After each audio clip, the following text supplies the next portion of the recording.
Bienvenue dans ce nouvel épisode de Révolution bilingue où nous parlons aujourd'hui de la langue arabe et de ceux qui la parlent ou essaient de le faire, comme le journaliste Nabil Wakim qui nous a accordé une interview via vidéoconférence lors du dernier salon bilingue de New York. Le podcast Révolution bilingue est proposé conjointement par French Morning et Kalec.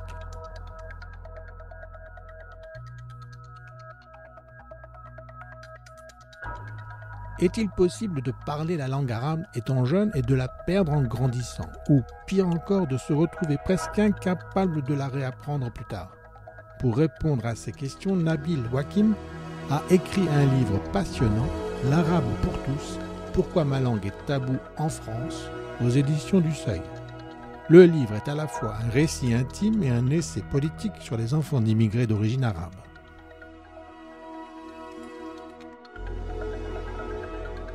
De New York donc, New York très joyeux en ce lundi. Je voulais d'abord te féliciter de ce livre que j'ai lu, dévoré même en très peu de temps. J'ai pas pu me décrocher de ton livre. J'ai vu dedans énormément de choses auxquelles je me suis tout de suite retrouvé, notamment cette lutte pour nos enfants. Et c'est ce dont je voulais d'abord commencer un petit peu notre discussion, parce que je voulais savoir ce qui t'avait poussé un peu à écrire ce livre. C'est bien sûr une histoire personnelle, c'est aussi une histoire de famille. Alors, est-ce que tu peux nous dire un petit peu comment c'est commencé? Voilà. Oui, alors simplement, ce livre qui s'appelle donc L'arabe pour tous, pourquoi ma langue est taboue en France, il y a un peu deux fils à l'intérieur. C'est un livre qui est à la fois intime et politique. Intime parce que je raconte mon histoire avec la langue arabe. Moi, je suis né au Liban et je suis venu en France quand j'avais 4 ans avec mes parents. Et puis, l'arabe est ma langue maternelle, mais quelque part, entre mes 4 ans et mes presque 40 ans, j'ai, comme qui dirait, perdu l'arabe en cours de route. Et donc, j'ai voulu m'interroger et enquêter sur pourquoi j'avais perdu ma langue maternelle. D'ailleurs, le livre a failli s'appeler comme ça, a failli s'appeler Comment j'ai perdu ma langue. Et puis, il y a un autre aspect qui est plus politique, qui est plus un débat de société en France sur la place qu'on veut faire aux langues en général et en particulier à la langue arabe. Donc, il y avait un peu ces deux motivations-là. Mais c'est vrai qu'une des motivations premières, c'est celle d'être devenu moi-même père et d'avoir une fille et de me dire, j'aimerais bien qu'elle parle l'arabe parce que ça fait partie de mon patrimoine culturel. Mais là, je me suis rendu compte que c'était très difficile de parler une langue, de transmettre une langue que moi, je ne parle pas. Et donc, ça m'a aussi beaucoup amené à m'interroger, à écrire. Dans ce livre, il y a des parties, comme tu l'as vu certainement, sur justement les linguistes, le bilinguisme, la capacité des enfants à apprendre les langues, chose que j'ai trouvé d'ailleurs absolument fascinante, mais qui est aussi un obstacle, je pense, pour beaucoup de parents dans l'apprentissage, l'enseignement des langues à leurs enfants. C'est important déjà. Bon, on est dans ce salon de l'éducation bilingue qu'organise French Morning depuis plusieurs années. Ça fait partie d'ailleurs de notre dynamisme, du fait qu'à New York, on s'intéresse de plus en plus à ces questions de l'éducation bilingue, mais c'est avant tout un sentiment que les parents éprouvent, c'est comment transmettre sa langue à ses enfants. Et c'est le point de départ, je pense, de nombreux parents qui regardent cette émission aujourd'hui. Et je crois que ce qui est important qu'on comprenne déjà dans ce que tu viens de dire, c'est qu'il est possible aussi de perdre sa langue, et ça, c'est quelque chose que tu confirmes finalement. Ah oui, alors c'est vrai que c'est assez curieux. Pendant longtemps, j'ai vécu avec l'idée que quelque part, j'avais la langue arabe coincée quelque part dans ma tête, qu'il y avait un chip, une puce sur laquelle étaient stockées toutes les données et il fallait que je trouve la formule magique pour pouvoir déclencher la langue arabe. En réalité, les linguistes que je suis allé voir m'ont expliqué que c'était pas du tout comme ça et que bien sûr, on peut perdre sa langue première, sa langue maternelle, comme on l'appelle souvent. On peut la regagner aussi, c'est possible, mais c'est vrai que la question première, c'est celle de la pratique de la langue. Alors, il y a plein de raisons pour lesquelles il y a un certain nombre de langues qu'on ne pratique pas, mais c'est vrai que dans beaucoup de sociétés, et notamment en France, les langues, il y a une forme aussi de hiérarchie sociale des langues, c'est-à-dire il y a des langues qui ont une bonne image et des langues qui ont une mauvaise image, de manière évidente, pour plein de raisons sur lesquelles on peut revenir. L'arabe n'a pas une très bonne image, n'est pas valorisé socialement, et donc on va plutôt valoriser un bilingue anglophone et francophone qu'un bilingue francophone et arabophone. Et donc ça, je crois que c'est vraiment important, l'idée qu'à la fois, il y a toujours le risque de perdre une langue qu'on ne pratique pas, mais en même temps, il y a l'espoir de pouvoir aussi reconquérir, réapprendre une langue, et à n'importe quel âge. Ça explique aussi les linguistes, c'est-à-dire que c'est pas parce qu'on a oublié ou perdu certains éléments qu'on les a perdus pour toujours. Tu parlais arabe, tu en parles un peu dans ton livre, avec ta grand-mère qui te le rappelait souvent. Donc il y avait vraiment l'arabe faisait partie de toi et tu le pratiquais. assez régulièrement. Oui, alors c'est vrai, même si, et ça je crois que ça existe dans toutes les familles ou pour toutes les langues, l'arabe que moi j'ai parlé et compris, c'était un arabe de la maison. C'est un arabe domestique, on pourrait dire maintenant un arabe confiné, je crois que c'est de saison.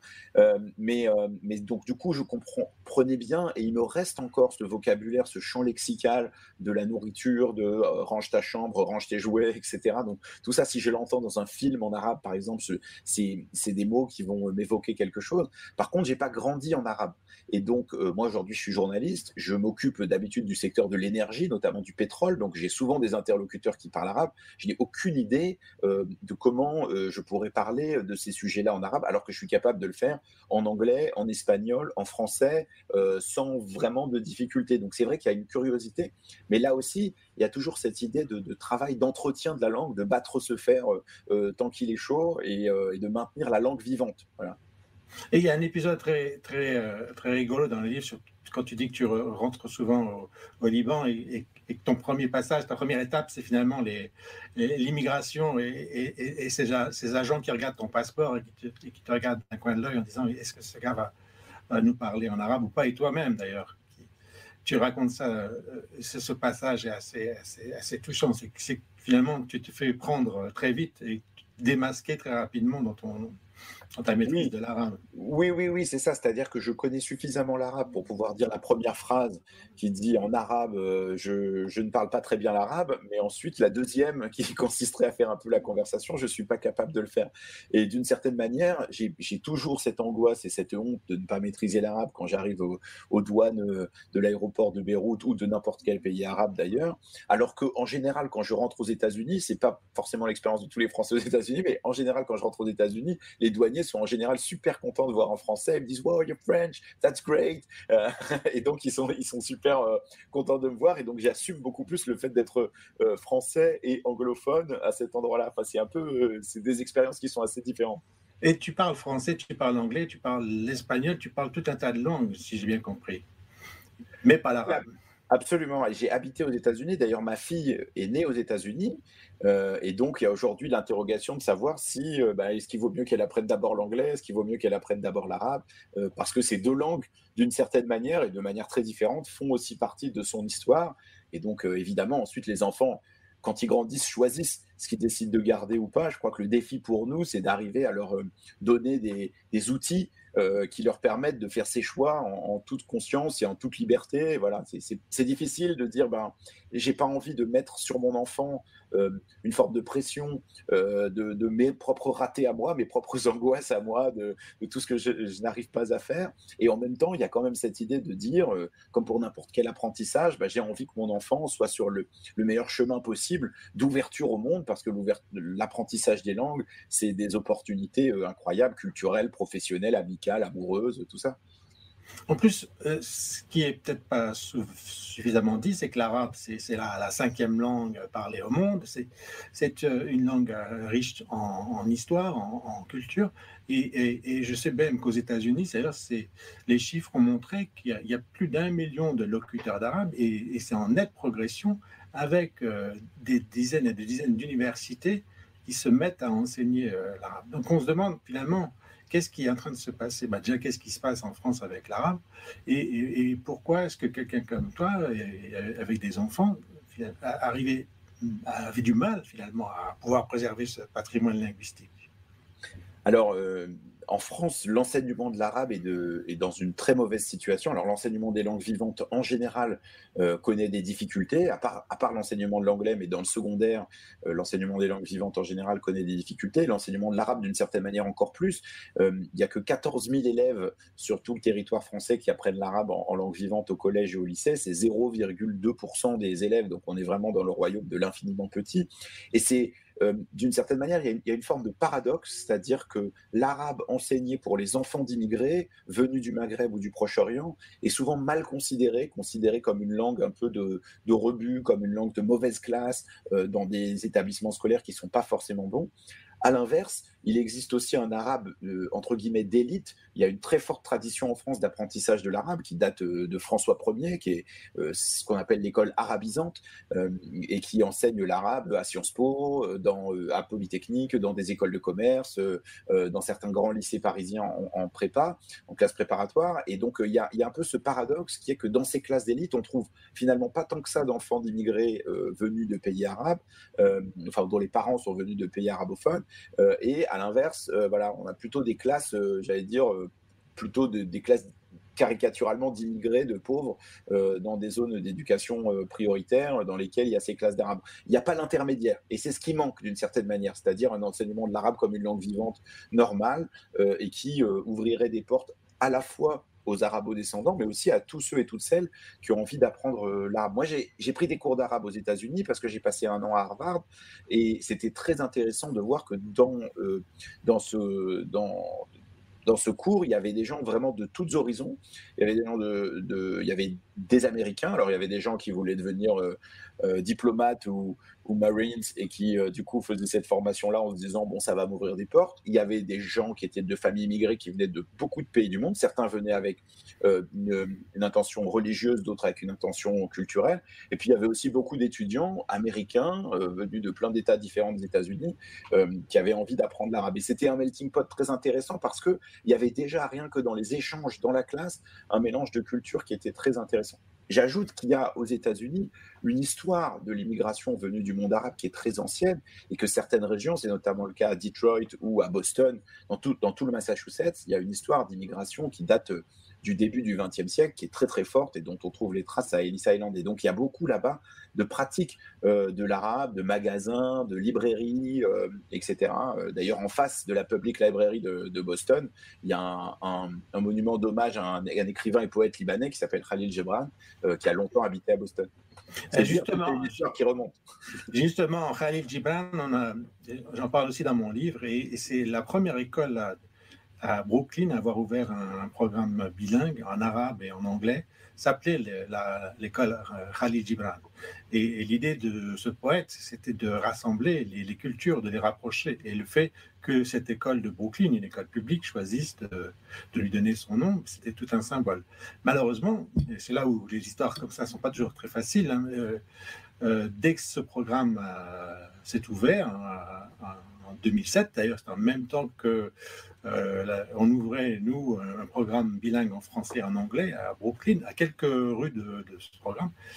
Eh bien, figure-toi que le programme d'arabe Khalil Gibran se faisait descendre par le New York Post, alors que le programme de français se faisait chanter les louanges par le New York Times. Donc, il y avait cette espèce dès le départ, de bataille qui s'était mise en place, c'est-à-dire que le bilinguisme n'est pas le même d'une communauté à l'autre, même à New York. Après, ces histoires-là ont changé, elles ont évolué, et aujourd'hui, il existe, en tout cas à Brooklyn, un programme dans une école publique avec un programme bilingue en arabe, de la maternelle jusqu'au collège, où des enfants arabophones, mais aussi des Chinois, des Russes, viennent apprendre l'arabe. Donc, est-ce que tu crois que c'est quelque chose qu'on pourrait avoir un jour en France ? Alors, oui, c'est absolument possible et d'ailleurs ça existe. Il y a alors en tout cas dans le secondaire, il y a des classes bilingues qui existent. Donc dès la 6e, où il est possible d'apprendre et l'arabe et l'anglais par exemple pour des collégiens français. Et là où ça existe, et a priori ça se passe plutôt bien. Mais il y a un peu le même type d'effet, c'est-à-dire que là où des classes d'arabe ouvrent, il y a souvent des campagnes, alors pas forcément de presse, mais parfois en ligne, où certains élus locaux sont très rétifs à ce que des classes d'arabe ouvrent. Parfois c'est même les chefs d'établissement ou certains enseignants qui se disent oulala, mais en fait ça va amener une population différente dans mon établissement et donc qui craignent le fait de se retrouver avec une classe d'arabe qui ouvre chez eux. Et donc il y a tout un travail pédagogique qui doit être fait et ça qui doit être mené d'une certaine manière par en haut et par en bas, si j'ose dire, c'est-à-dire à la fois par une volonté politique de la part du ministère de l'Éducation nationale, et ça, il y a eu, suivant les ministres successifs, plus ou moins de bonne volonté à le faire, et puis par ailleurs, au sein des établissements scolaires, les parents, les enseignants, là où ils arrivent à travailler ensemble. Je donne un exemple dans mon livre d'une ville en région parisienne à Aubervilliers, où ils ont réussi à faire ouvrir 5 classes d'arabe dans des établissements différents, alors qu'il y en avait 0. Tout ça en l'espace de quelques années, parce qu'il y a eu un travail intelligent ensemble entre la commune, les parents d'élèves, les associations de parents d'élèves, les enseignants, les directeurs d'établissement. Donc voilà, il y a un besoin aussi de faire cette pédagogie pour trouver cette concorde pour ouvrir des classes. Mais c'est un point qui est très important, ce que tu disais sur le New York Post, parce qu'en France, tout ça a un énorme impact. C'est-à-dire le fait de mener des campagnes stéréotypées, d'amalgames xénophobes autour de la langue arabe est devenu récurrent. C'est-à-dire chaque fois qu'il y a un ministre de l'Éducation nationale qui dit « Ah, ça serait bien de renforcer un peu l'apprentissage de la langue arabe », le président Emmanuel Macron l'a dit encore début octobre lors de son discours au Muro sur le séparatisme, il a dit qu'il faudrait soutenir l'enseignement de la langue arabe, et à chaque fois, on revoit poindre la même polémique qui dit « arabe égale islam, islam égale islamisme, islamisme égale terrorisme ». Et donc, il y a ces caricatures qui existent toujours et qui tiennent souvent d'ailleurs pour certains d'une méconnaissance complète de ce qu'est la langue arabe, puisque la langue arabe n'est pas nécessairement liée à l'islam. D'ailleurs, la plupart des musulmans dans le monde ne parlent pas l'arabe. Et puis, il y a aussi des millions d'arabophones qui sont chrétiens, athées, que sais-je encore, et qui ne sont pas forcément musulmans. Et d'ailleurs, c'est le cas en France également. Et donc, voilà, il y a tous ces stéréotypes qui pèsent très lourd aussi sur la capacité à agir et à rendre l'enseignement de l'arabe d'une certaine manière plus simple, dépolitisé, dépassionné, et que ce soit d'abord l'enseignement d'une langue vivante, ouverte à tous et à toutes. Et je pense que tu en parles aussi dans ton livre, et j'en fais le même constat, c'est que les parents, parfois, ne veulent pas parler l'arabe à leurs enfants, ne veulent même pas le transmettre. C'est juste parfois par une peur. C'est la même chose finalement que j'ai découvert ici avec les hispanophones qui préfèrent ne pas transmettre la langue de peur de subir des discriminations, et de se faire attaquer dans la rue. D'ailleurs, c'est ce qu'on entend encore aujourd'hui. Si quelqu'un parle en espagnol dans un supermarché, il peut se faire insulter, etc. Donc finalement, il y a aussi un travail à faire avec les parents et leur dire it's okay, vous pouvez aussi le faire. Oui.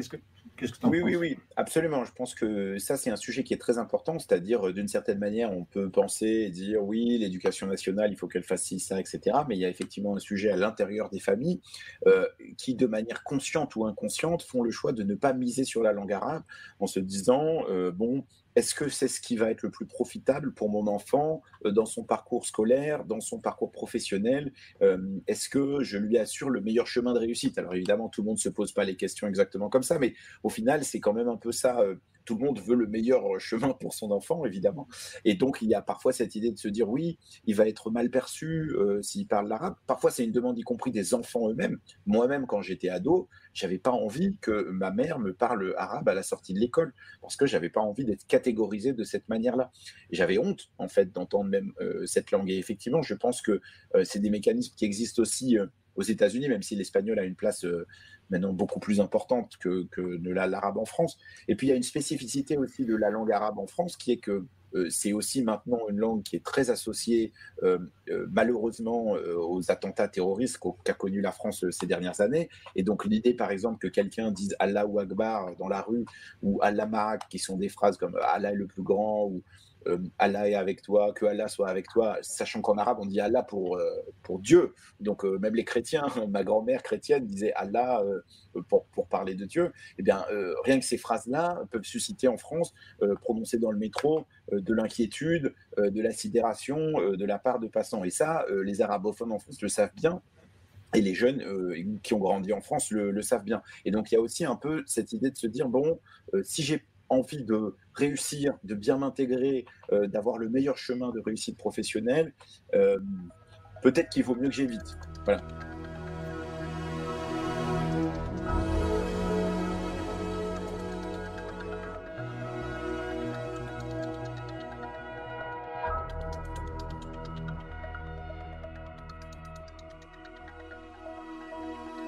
Et alors toi, quels seraient les conseils que tu donnerais aux parents finalement? Parce que toi-même, tu passes un petit peu par tous ces chemins, et à la fois pour toi, pour récupérer ta langue, mais aussi pour ta fille. C'est une fille hein, que tu as. J'ai une fille, ouais, absolument. Qui- Alors, je ne sais pas si je suis capable de donner des conseils, mais je pense en tout cas qu'il y a eu pendant longtemps l'idée que, et en tout cas dans l'éducation nationale française, que le bilinguisme était un problème dans les familles. C'est-à-dire, pendant longtemps, les enseignants ont dit aux familles: non, mais ne lui parlez que français à la maison, ne lui parlez pas sa langue maternelle. Aujourd'hui, beaucoup de gens reviennent de cette idée-là, et notamment, y compris au sein de l'éducation nationale, disent: mais non, pratiquez votre langue à la maison et d'une certaine manière, valorisez-la pour ce qu'elle a de bon. Les enfants sont tout à fait capables d'apprendre plusieurs langues, ils le font d'ailleurs souvent bien mieux que nous, et je crois qu'au contraire, la question c'est plutôt de dire quelle place je donne à chacune des langues que je pratique. À quoi me sert chacune de ces langues dans ma vie? Moi, je me rends compte que je ne m'exprime pas de la même manière en anglais, en espagnol, en français. Je n'utilise pas le même type d'expression et pas les mêmes champs lexicaux. Et ben, c'est un peu la même chose dans une famille, et y compris dans une famille dans un couple mixte où chacun vient avec sa langue, et ben là aussi, je pense pour les enfants, c'est aussi d'une certaine manière une chance parce qu'ils peuvent attraper dans chacune des langues des expressions, des moyens, des outils qui leur permettent de faire face à des choses différentes dans la vie.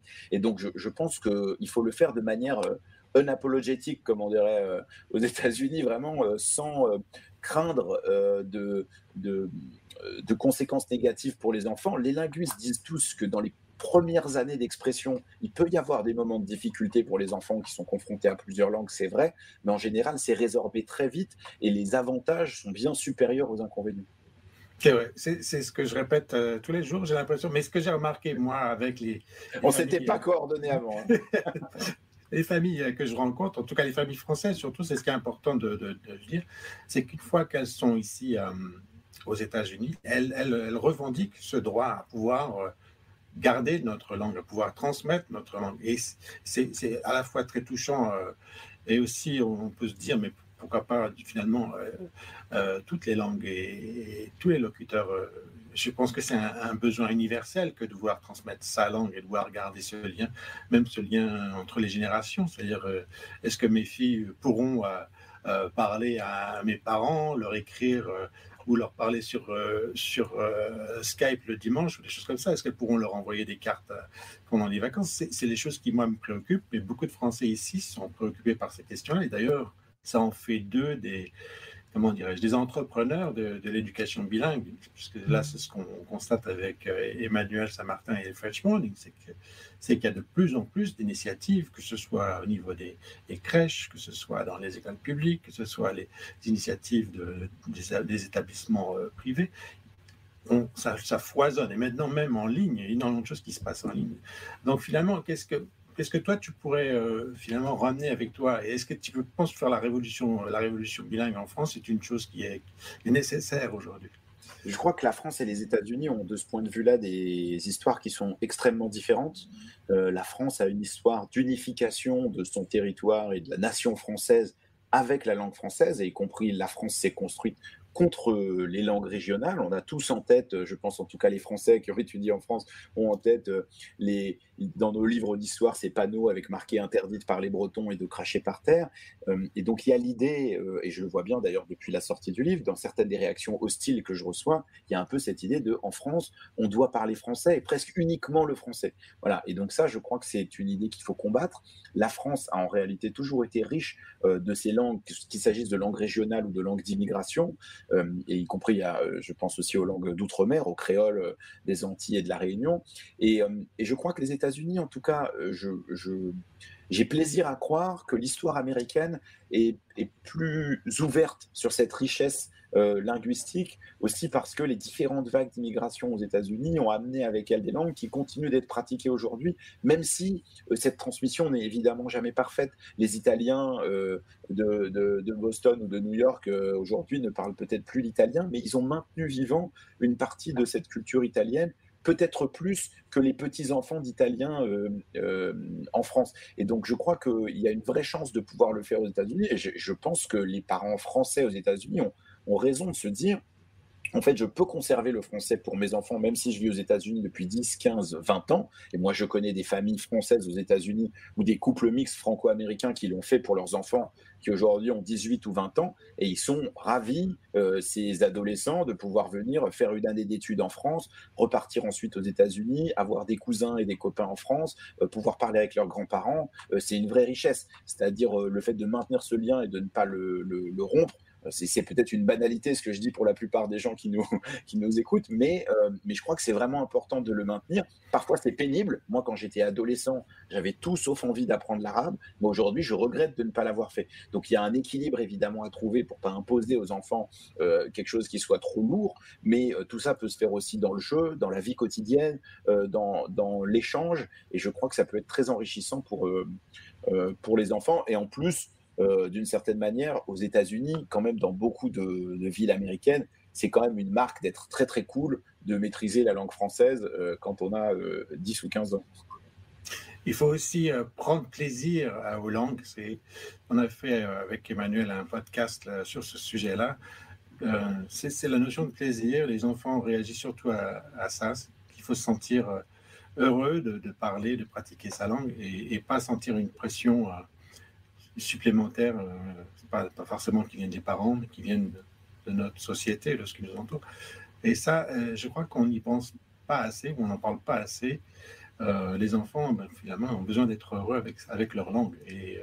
Absolument. Et dans le cas, par exemple, de l'enseignement de l'arabe en France, c'est un des sujets, puisque comme l'école publique ne prend pas énormément en compte cette demande d'un certain nombre de parents d'enseignement de l'arabe, beaucoup de parents se tournent vers l'enseignement religieux. Et l'enseignement dans les mosquées en France ou les associations cultuelles est souvent un enseignement très d'apprentissage par cœur, souvent de textes religieux, et donc il est jugé assez ennuyeux par les enfants.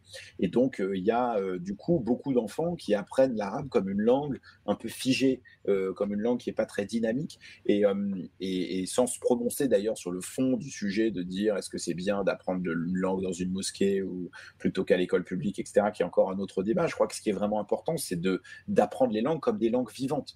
Et les langues qui sont d'une certaine manière des langues de patrimoine qu'on a envie de transmettre parce que ce sont nos langues, effectivement, il faut se forcer, et parfois c'est difficile, à les faire vivre, à les rendre compatibles avec le pays dans lequel on vit, pour les rendre aussi attractives. Moi, d'une certaine manière, dans mon expérience, quand j'étais enfant, adolescent, l'arabe, c'était pas attractif pour moi. C'était une langue dont j'avais pas envie d'entendre parler. Et mes parents avaient autre chose à faire que de se préoccuper de savoir pourquoi j'avais envie ou pas d'apprendre l'arabe. Mais je crois qu'il faut se poser cette question-là. Comment on rend les langues qu'on a envie d'apprendre à ses enfants cool et accessibles? Alors, tu n'es pas le seul à penser tout ça, et j'ai l'impression que dans le travail d'enquête phénoménal que tu as mené pour l'écriture du livre, tu as finalement obtenu des témoignages de tout un tas de personnalités politiques, des journalistes, des chercheurs. Et tu peux nous parler un peu de ça? Finalement, ça m'intéresse moi personnellement parce que j'aime beaucoup ce travail de recherche quand on écrit un livre, mais quel a été ton parcours et ton processus? Alors, en réalité, moi, je suis parti de mon expérience personnelle, donc celles et ceux peut-être qui auront le livre entre les mains, soit en e-book, soit en physique, pourront le voir. Donc, je raconte mon expérience personnelle, mais mon expérience personnelle, d'une certaine manière, elle ne fait pas un livre. C'est pas suffisant. Moi, Nabil Wakim, ma vie n'est pas suffisamment intéressante pour faire un livre. Et donc, ce que j'ai fait, c'est que j'ai confronté mon expérience personnelle à celle d'autres gens dont je me disais qu'ils devaient avoir quelque chose à dire là-dessus. Donc, je suis allé voir des artistes comme la chanteuse Camélia Jordana, je suis allé voir des anciennes ministres comme Myriam El Khomri ou Najat Vallaud-Belkacem, je suis allé voir des journalistes qui présentent des émissions à la télévision française, et j'avais un peu cette idée-là aussi d'aller voir des figures, entre guillemets, c'est-à-dire des Arabes qui, dans la compréhension collective, sont plutôt des gens qui ont réussi professionnellement, socialement, en me disant, bah tiens, quel lien, eux, ils entretiennent avec la langue arabe. Et donc, je leur ai un peu posé d'abord cette question-là, en disant, bah alors, est-ce que vous parlez l'arabe? Est-ce que c'est un sujet qui vous préoccupe?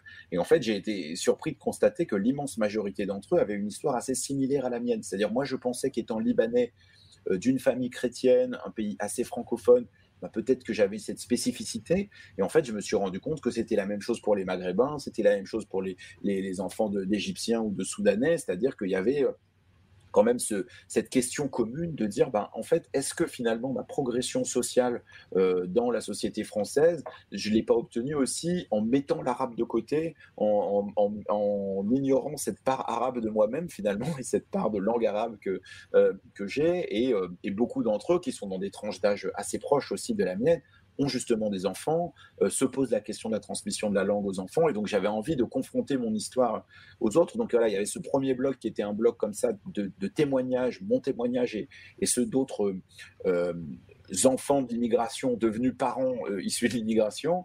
Et puis, il y a à côté de ça une enquête plus journalistique, plus classique, pour essayer de comprendre comment fonctionne l'enseignement dans l'éducation nationale, comment fonctionne l'enseignement dans les mosquées, quelles sont les polémiques politiques, les controverses liées à l'enseignement de l'arabe, quelles ont été les différentes positions des ministres et des présidents de la République sur le sujet, etc. Donc, c'est une sorte de combinaison qui est finalement dans une approche journalistique assez américaine, très aussi qui part de mon expérience personnelle pour essayer d'ouvrir ensuite de manière plus large. C'est très différent de ma pratique journalistique en tant que journaliste au Monde, où jamais je n'écrirais de cette manière-là, en m'impliquant personnellement, donnant mon opinion, racontant mon histoire, qui n'intéresserait personne d'ailleurs dans les pages du journal.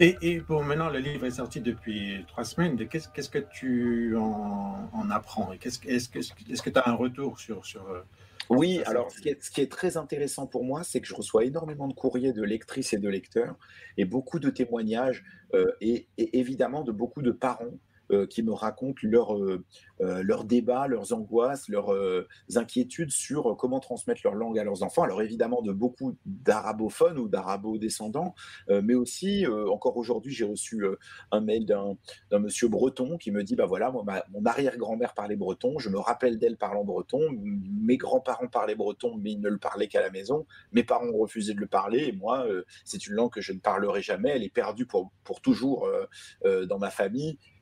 Je vois tout à l'heure qu'il y avait un monsieur qui dans les questions qui sont passées, qui disait ma langue maternelle est un dialecte allemand en France. J'ai reçu aussi 2 lettres de personnes qui parlaient un dialecte allemand en France dans les années 50. Donc on imagine que c'était une période où c'était pas forcément évident d'être perçu comme parlant une langue proche de l'allemand. Enfin, c'est intéressant parce que je reçois aussi des lettres d'autres immigrations italiennes, espagnoles, portugaises qui se posent ces questions-là. Donc je suis très content de ça parce que je me dis que cette question-là de la langue, qui est une question assez intime, en fait, c'est un sujet qui reste à ouvrir pour beaucoup de gens et dont ils se posent et sur lequel ils se posent encore beaucoup de questions sur comment manier ce sujet-là avec leur famille, avec leurs enfants, parfois avec leur belle famille, etc. Et c'est un sujet bourré d'émotions, bourré de sentiments. Chaque fois qu'on en parle ici, en tout cas avec des enseignants ou avec des parents, il y a beaucoup d'émotions, parfois des larmes aussi, parfois des choses qui sont refoulées, qui ne sont pas dites. Ça n'est jamais vraiment indifférent. Donc j'ai l'impression que tu vas forcément tomber sur des tas de gens qui ne vont pas être indifférents à ce que tu cherches à dire et à démontrer.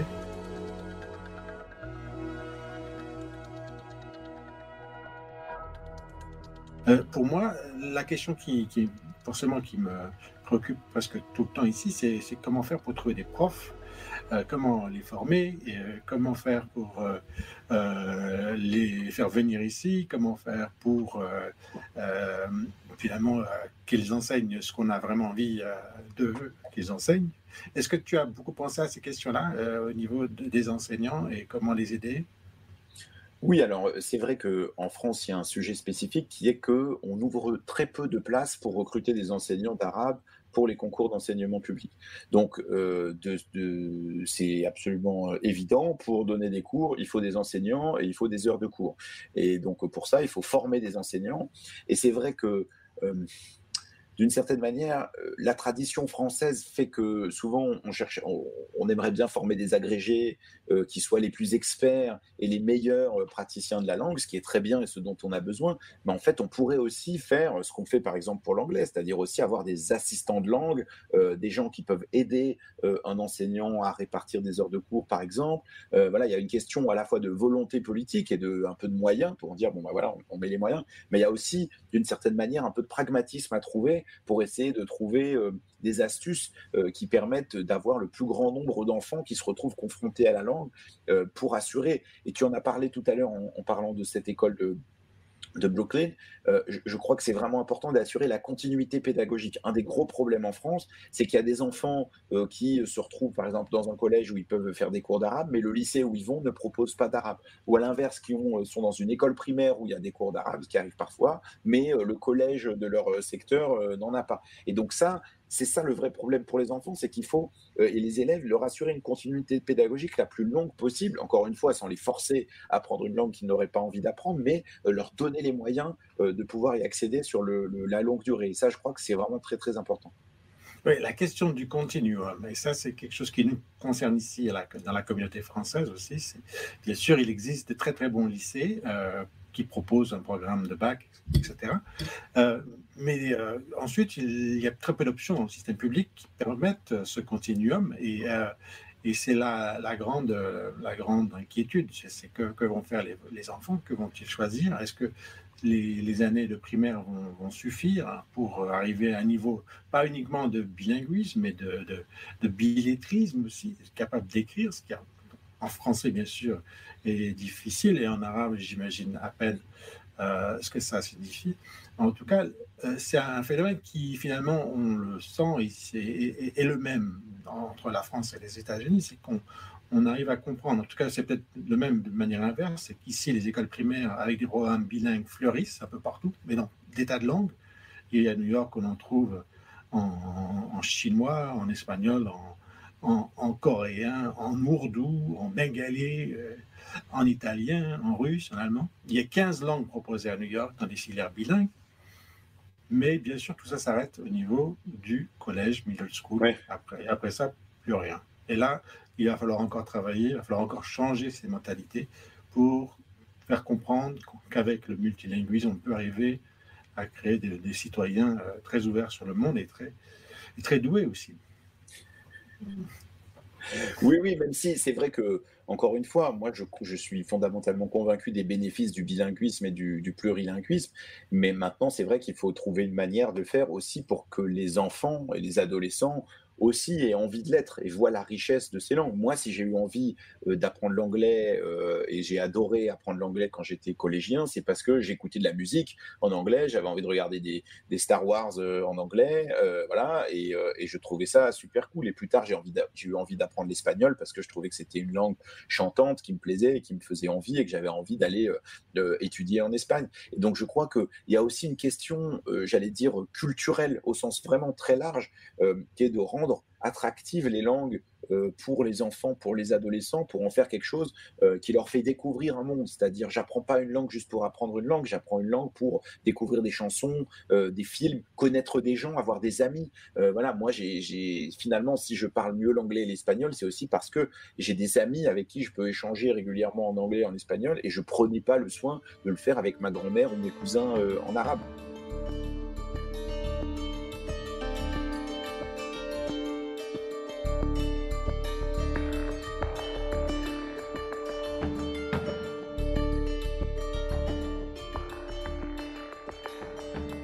Dès les années 70, c'est un petit peu cette mode qui se développe ici, les programmes d'immersion. On en a, nous, pour la langue française, près de 180 sur les États-Unis, dans une trentaine d'États, mais on en trouve bien sûr des milliers en espagnol. Et ça, c'est quelque chose que j'aimerais bien, moi, voir un peu partout, dans nos, pas uniquement dans nos grandes villes en France, mais aussi même dans les campagnes, pourquoi pas. J'ai l'impression que c'est quelque chose que les Français souhaitent, en tout cas. Peut-être c'est que l'anglais, mais il faut commencer quelque part, finalement. Oui, oui, oui. Mais c'est vrai que l'exemple du Canada est évidemment toujours intéressant parce qu'il rappelle aux Français quelque chose qu'ils oublient très souvent, qui est que énormément, en réalité, de pays dans le monde ont une population qui est bilingue ou plurilingue. Dans beaucoup de pays du monde, les gens pratiquent plusieurs langues. C'est le cas d'ailleurs dans beaucoup de pays, par exemple d'Afrique francophone, où les gens parlent le français, mais ils parlent aussi souvent une autre langue, parfois une troisième langue dans leur famille et une autre dans leur travail, et ils parlent par ailleurs le français. Et donc, c'est vrai qu'en France, on a tendance à penser que le monolinguisme est une norme très répandue. En réalité, c'est quand même plutôt une exception. Et quand on pense maintenant effectivement à l'Amérique du Nord, on voit qu'il y a des dizaines de millions de locuteurs de plusieurs langues, même si, encore une fois, ça ne veut pas dire qu'ils utilisent toutes ces langues de la même manière et pour les mêmes fonctions dans la vie de tous les jours. Alors, mon grand gourou de l'éducation bilingue aux États-Unis s'appelle Greg Roberts. Et lui, il dit que le monolinguisme, en fait, c'est l'illettrisme du 21e siècle. Est-ce que tu es d'accord? Oui, peut-être, même si c'est vrai que d'une certaine manière, c'est là aussi, il y a souvent une vision un peu figée et caricaturale des langues. La langue française, elle a différentes manières d'être parlée, déjà sur le territoire français, mais aussi dans le monde. On ne parle pas au Québec de la même manière qu'en Suisse, qu'en Afrique subsaharienne, et aussi, d'une certaine manière, même dans le monolinguisme, il faut aussi accepter les différences à l'intérieur d'une même langue. Je crois que les anglo-saxons, eux, savent très bien le faire. On ne parle pas le même anglais en Australie, au Nigeria, et au Texas et dans le Massachusetts, et ça semble à peu près normal. Je crois qu'en France, il y a quand même une vision de la langue qui est relativement, qui est parfois un peu fermée, où il faudrait que tout le monde soit dans le même petit carré exactement de la même manière, alors qu'il est évident que ce n'est pas le cas. On le voit bien, par exemple, dans les médias français, on a rarement des présentateurs ou des présentatrices à la télévision, par exemple, qui ont un accent marqué du Sud, qui parlent avec un phrasé créole, par exemple. Ça, c'est très rare. Alors maintenant, on a un Premier ministre en France qui a un accent du Sud-Ouest. Je crois que c'est à peu près une première. Hein. Oui, c'est ça. Ça commence par les accents, finalement. Et j'essaie de cacher mon accent à moi, même si je viens du nord de la France. Mais on a obligé, quand on va à l'école, c'est aussi de s'uniformiser et de perdre Ah cet bah moi, accent. je l'ai vu en devenant journaliste. Dans les écoles de journalisme, on apprend à parler tous de la même manière. Et donc, moi, j'étais dans une école de journalisme où il y avait des gens qui venaient de toute la France. Certains ont appris à lisser leurs accents pour essayer d'être dans la norme de ce français standard dont on imagine qu'il est celui de tous les Français. Mais c'est déjà pas la réalité. Le français, il est divers et en réalité, c'est une bonne chose et on devrait s'en féliciter. Et ça, je crois qu'aux États-Unis, il y a quand même plus d'ouverture là-dessus. D'abord par la taille du pays, mais aussi parce que les pratiques de la langue sont très différentes entre les différentes régions, les différents États. Oui, alors il vaut mieux parler français, mais en tout cas pour un francophone qui parle anglais, il vaut mieux garder cet accent français, puisque c'est quand même très bien perçu aux États-Unis. Mais ça, c'est intéressant d'ailleurs, parce que quand on parle effectivement l'anglais avec un accent français, beaucoup de Français croient que c'est ridicule. En réalité, c'est souvent assez bien perçu, c'est même parfois considéré comme un peu séduisant. À l'inverse, c'est vrai qu'en France, le fait de parler le français avec un fort phrasé arabophone, par exemple, ça va être considéré comme ridicule, ça sera moqué de la même manière que les pieds noirs étaient moqués dans leur manière de parler français, dans la manière d'appuyer sur certains mots, de la même manière qu'on se moque effectivement de l'accent du Nord, de l'accent ch'ti en France comme étant bourru, comme étant rural, un peu populaire. Je crois que derrière ça, derrière ces considérations, il y a évidemment des considérations sociales de la part des Américains, quand même les Français sont considérés comme des gens raffinés. De la part des Français, ben, peut-être qu'ils pensent que les Français du Nord ou les Arabes ne sont pas justement des gens raffinés. Et donc on voit bien que la langue, elle charrie avec elle des stéréotypes, des visions de la société, des histoires, bien sûr, d'immigration qui sont à la fois personnelles, mais qui sont aussi très politiques finalement. Alors finalement, est-ce que tu as repris les livres et les cours? Alors, on en est en France à notre deuxième lockdown. Donc maintenant, j'ai plus vraiment d'excuses. Donc j'ai fait comme beaucoup de gens finalement. Bah, et c'est pour ça que j'ai fait référence tout à l'heure, c'est-à-dire je me suis remis à regarder des films, à écouter des chansons en arabe, c'est-à-dire j'ai souvent pris des cours et j'ai souvent eu des difficultés. Je me suis dit finalement il faut aussi que je fasse rentrer l'arabe plus dans ma vie si je veux l'apprendre, c'est-à-dire que je peux noircir des pages de cahier, mais si derrière je n'en fais rien, je ne pratique pas, ça ne servira à rien. Donc voilà, pour l'instant je suis dans une phase de reconquête culturelle, on va dire. Alors dis-nous, qu'est-ce qui est difficile avec l'arabe alors, quand on souhaite Alors, l'apprendre? Alors, et ça, je pense que c'est le cas pour beaucoup de langues d'ailleurs, c'est qu'en fait, il y a des spécificités de prononciation qui sont très importantes en arabe, puisqu'il y a des lettres qui existent en arabe et des sons qui n'existent pas en français. Le ra, le ra, le a, le rain, tout ça sont des sons assez gutturaux qu'on ne connaît pas en français, qui d'ailleurs sont assez similaires en espagnol. Il se trouve que moi, comme j'ai été arabophone, en fait, j'ai une partie de ces sons qui existent encore, que j'ai appris étant petit. Et ça, c'est le cas pour toutes les langues, parce qu'en fait, on se forme dès le plus jeune âge, en fait, à la prononciation, même si on la pratique pas forcément. Donc ça, je l'ai gardé.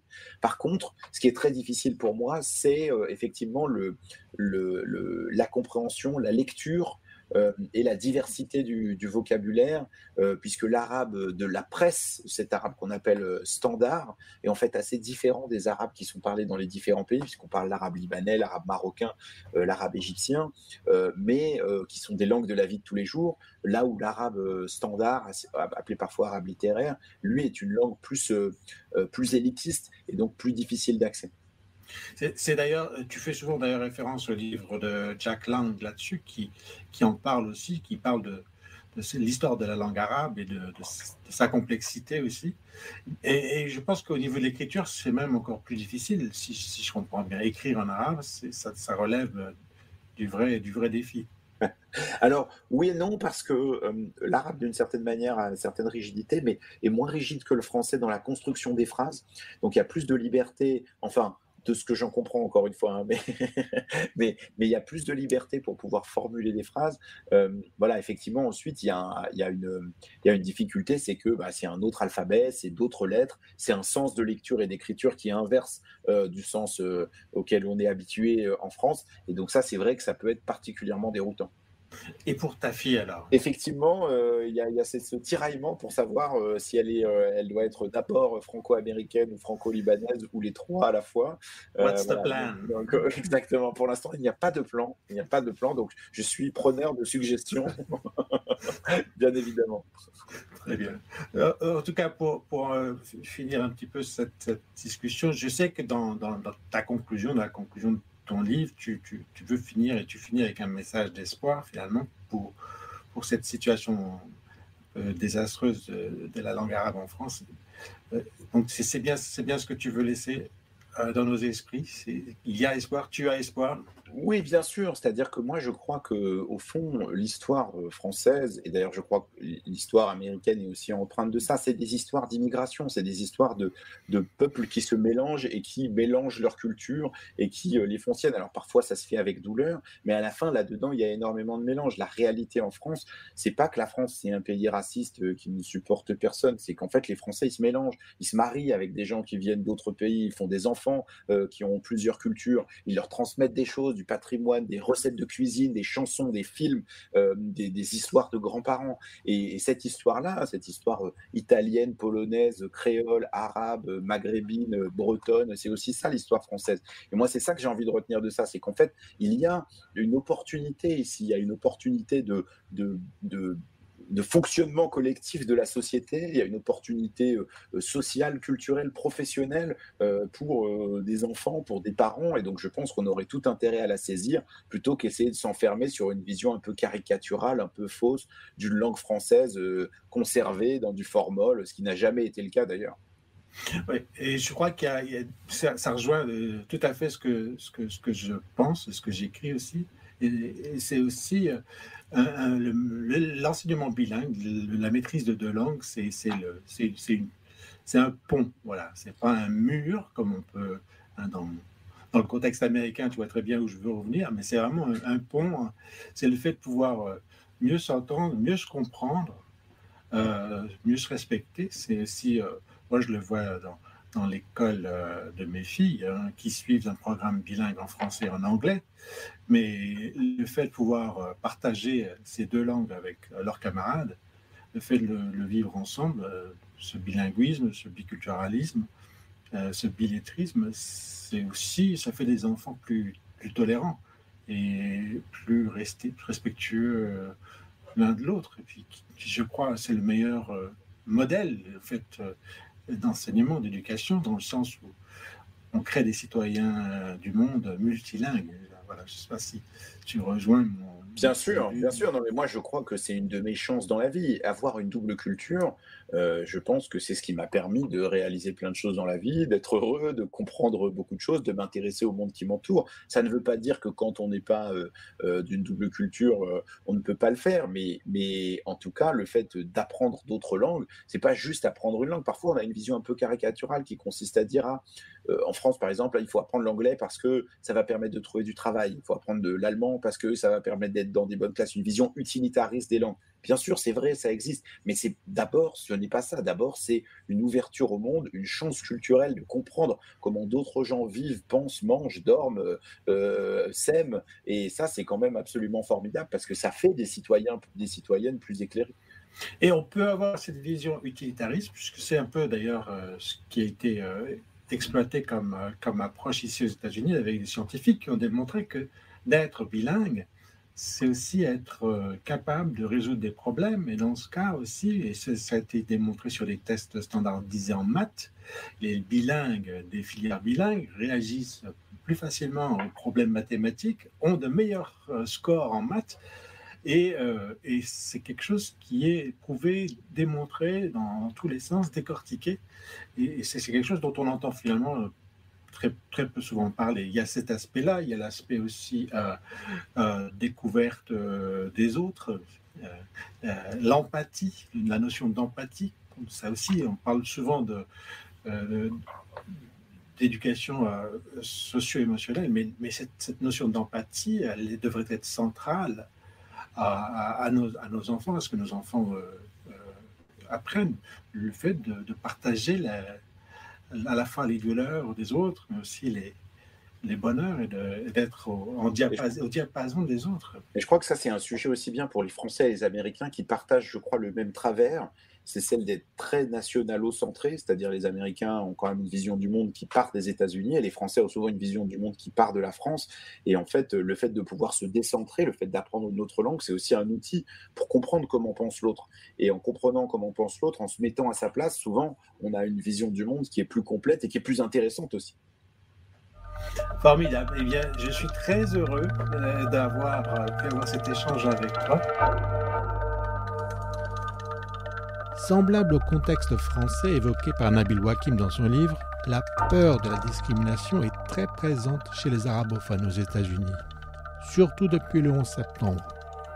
Ils sont souvent dépeints négativement dans les médias et systématiquement regardés avec méfiance, simplement en raison de leur origine linguistique et ethnique ou de leur apparence. L'érosion de la langue arabe en est une conséquence aux États-Unis, en France et dans le reste du monde. C'est déconcertant. Et comme nous l'avons vu dans d'autres épisodes, cette peur de la discrimination et ce désir profond d'assimilation sont des forces puissantes qui s'opposent au bilinguisme.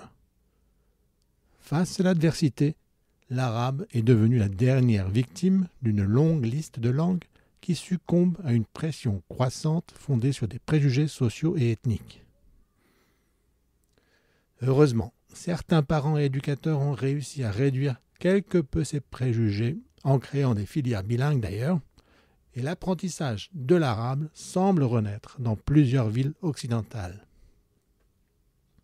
Pour ces filières, il a fallu un village, expression américaine que j'aime beaucoup, pour permettre à ces communautés scolaires de lancer leur propre révolution bilingue, témoignage bien nécessaire de l'importance de la collaboration pour favoriser la tolérance, le respect et la compréhension mutuelle dans nos écoles et dans nos sociétés.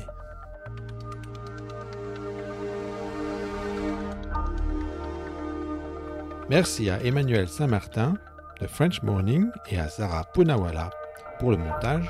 À très bientôt sur Révolution Bilingue.